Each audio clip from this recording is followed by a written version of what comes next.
Well, we're on the heels of our 2006 peak of our median home sales price. For the year of 2006, we finished out the year on average of $315,000 on the median home sales price. Today, we're at $310,000, right on the back door of that peak of 2006. Inventory dropped again. We're back under 600 homes, 580 homes on the market right now.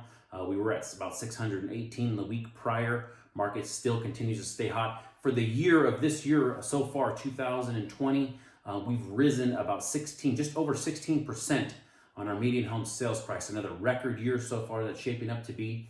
So hang on tight. We'll see what happens with all this uncertainty. It still seems the real estate market seems to be a safe bet. Have a great day.